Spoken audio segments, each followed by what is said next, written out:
The Earth. Is it really just a big ball floating in space? Spinning on its axis at 1,000 miles per hour? Hurtling around the sun at 67,000 miles per hour? Whizzing through the Milky Way at a milk-curdling speed of over 500,000 miles per hour? And warp driving through the heaven at over 500 million miles per hour? And what about the sun? Is it really 93 million miles away and close to 1 million miles in diameter, with a circumference of nearly 3 million miles? And it's constantly illuminating half of our entire Earth's surface with the rotation of the Earth, creating our 24-hour days, our night and days? Or, shh, the Earth is flat.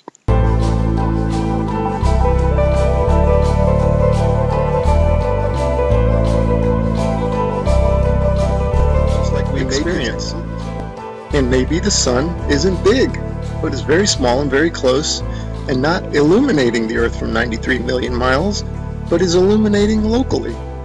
And maybe everything, the sun, moon, and stars, are not far away, but are circling overhead relatively close. In this video, we're going to explore the latter option, and at the end, we're going to reveal startling evidence through the use of time-lapse photography that the sun cannot possibly be 93 million miles away, but is in fact very close, and is illuminating locally as it traverses our flat Earth. Oh man, and watch how this sun comes at you. Boom! I mean, come on. And that's all perspective. If you look at jet trails, Google Images, you'll see them, they start out low at the horizon, they come up overhead. Look at that thing. They come up overhead and then they go down to the horizon. Perfectly explains what the sun would do. Here it is going overhead. I love time-lapse. And look at this. You can't go out and look at the sun. You can't see this stuff, except that it's on, time-lapse like this. It's incredible. Now watch this thing. It's sweeping. The sun over flat Earth is doing a big circle, right? Look at this thing. See it sweeping to the right? It's like a lefty bowler. Just toss that down the alley, and there it goes, hooking into the pocket.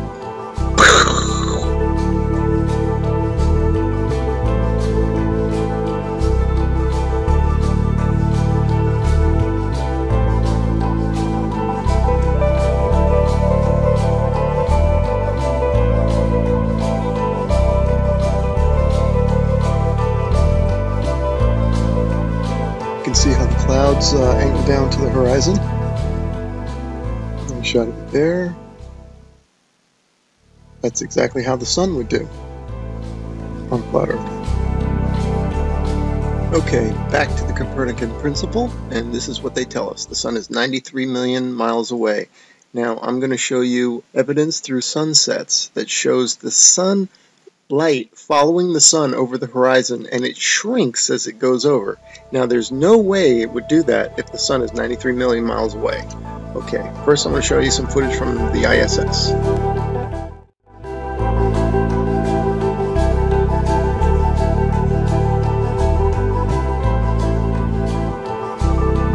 Okay, now watch this animation. Watch this sunset. Now this is exactly, if they came to me and said do an animation, this is how I would do it. If the sun were 93 million miles away. Just like that. Have the whole horizon fade evenly. But that's not what we see.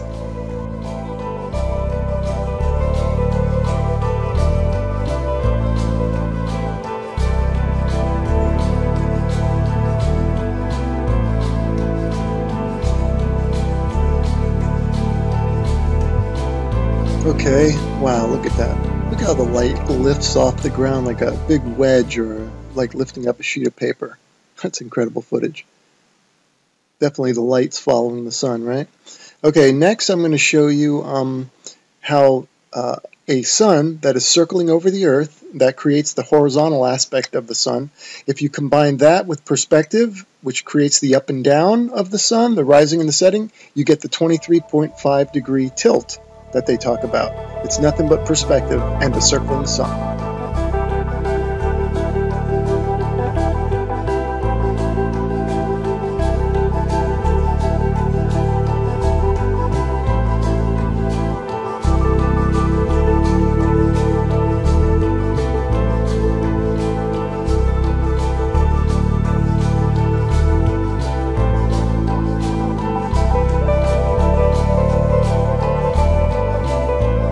Here's another sun sweeping out a big circle.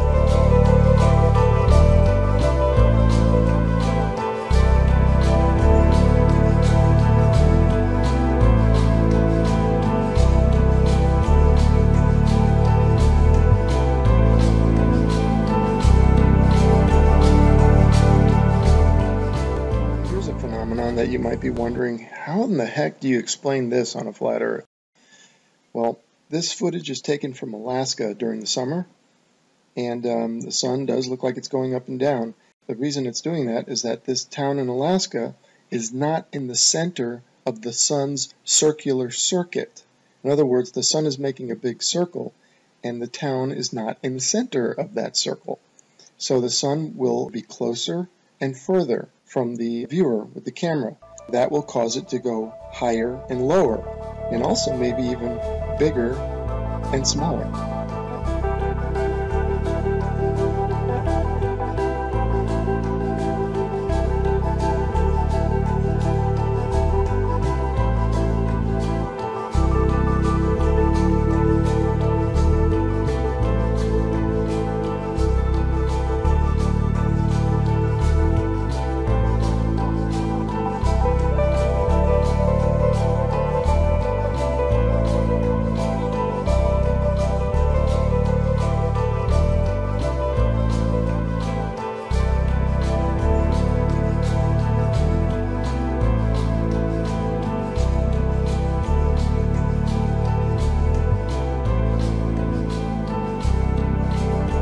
Look at the high altitude airplane. Remember, this is from a high altitude balloon, so that airplane is probably at cruising altitude.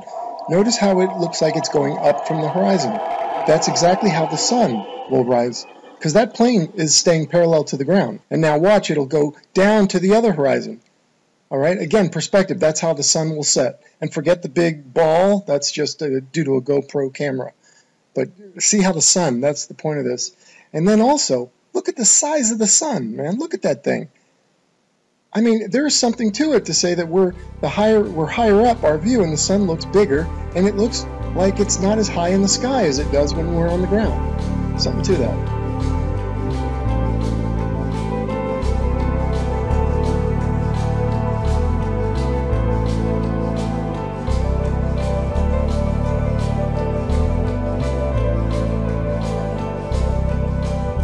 Let's explore this notion a bit further, that the sun looks bigger when filmed from higher up. The next 3 slides I'm going to do a comparison, a side by side. The one on the left, the camera is above the clouds. The camera on the right is ground level.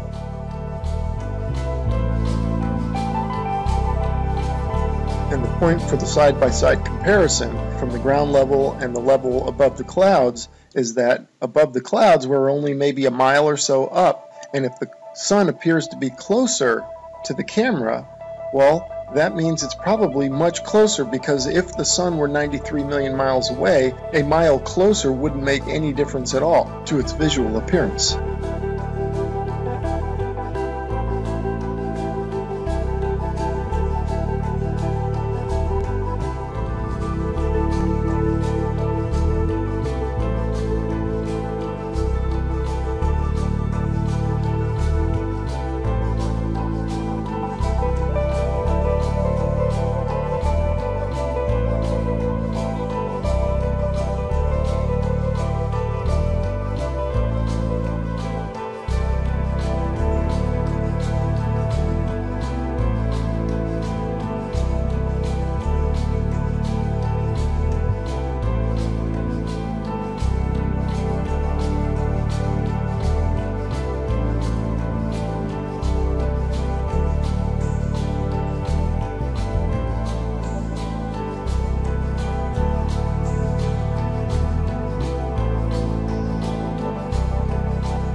Okay, here's a little illustrator or a little cartoon from a website called timeanddate.com.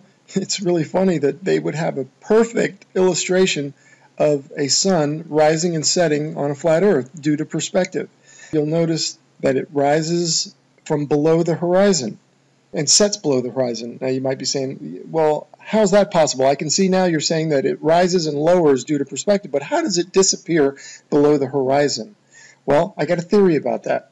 Because of the fact that all parallel lines and planes converge at your eye level horizon, this is according to the perspective, I'm not making this up, if in fact, and they do, they converge at your eye level horizon visually, then it makes sense that after that point they diverge, meaning they then separate, so the sun would continue on a downward track.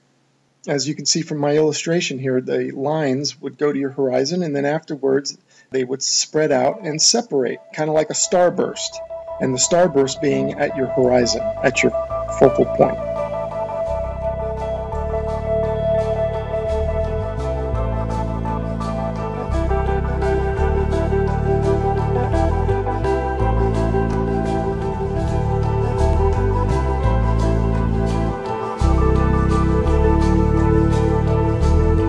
Anyway, without further ado, we're going to start talking about, and I'm going to start showing you the time lapse of the sunsets that I'm talking about that clearly show the sun is close and illuminating locally. Here we go. Alright, and here are a couple of time-lapse sunsets, and just like the sunrises at the beginning of this video where you could see the sun coming at you, not maintaining any 93 million mile distance, here you can also see the sun moving away, and it's clearly not due to the rotation of the Earth and a sun that's maintaining 93 million miles away, but the sun is moving over the Earth and moving away from you.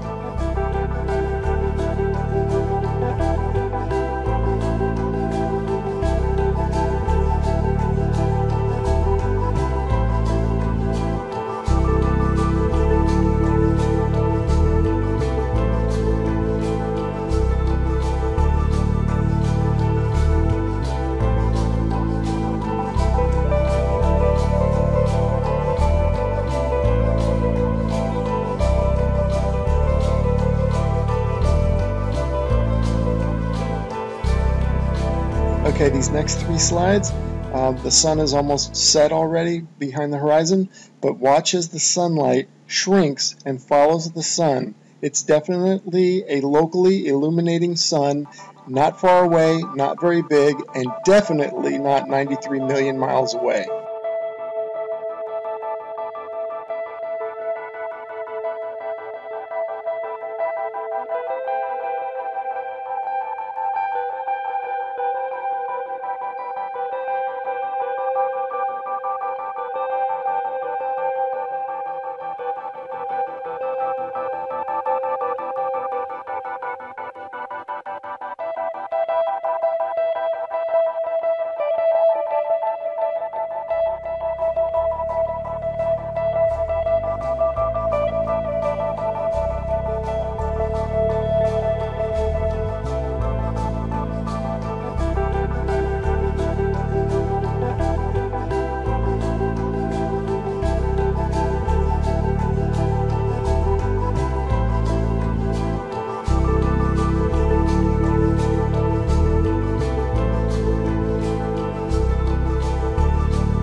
Okay, remember this video from the beginning of the video? I showed you this one and how it's circling over the earth, and watch it sweep to the right like a bowler bowling it in there for a strike. Okay, now I want you to pay attention to the way the light follows the sun. The sunlight's going to shrink, right, as it follows the locally illuminating sun. Now watch this. See it shrinking, following the sun? You do not get that if the sun is 93 million miles away. The entire horizon should fade evenly, just like this supposed shot taken from space of the Earth. You can clearly see the way they depict it. They depict the demarcation between day and night, or light and dark, as a long straight line. And you can see the long straight line moving as one solid piece. That means that the sunset should all fade, the entire horizon should fade evenly. But that's not what we observe, as we will see and as we've seen in the footage so far. The sunlight shrinks and follows the sun over the horizon. So these time-lapse sunsets are definitely the nail in the coffin for heliocentrism. But this particular one here, shot from above the clouds from this observatory, is the final nail in the coffin.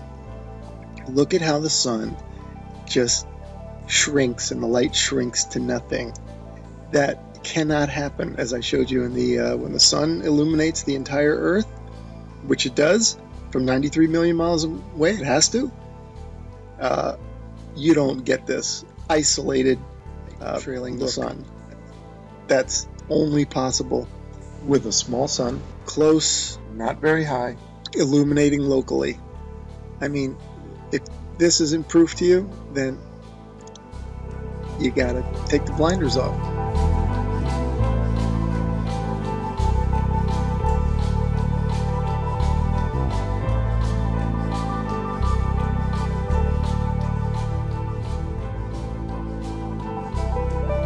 Okay, and finally I want to show you some examples of local illumination, or a city in the background. This is from Grand Canyon National Park. You can see Las Vegas is one of them. You can see the stars going down, so you know that's not the sun. That's the glow of Las Vegas, it says. You can see that's local illumination. I'm just making an example showing you here's Tuba City and a little bit of Flagstaff.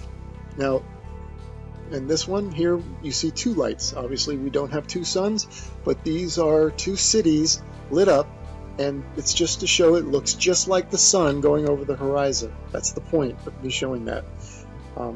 That's local illumination at work. The sun is not 93 million miles away, because if it was, the entire horizon would fade evenly, and the entire horizon would fade at the same time. Not what we see here, which is the small sun cruising over the Earth and the light is following it. Case closed.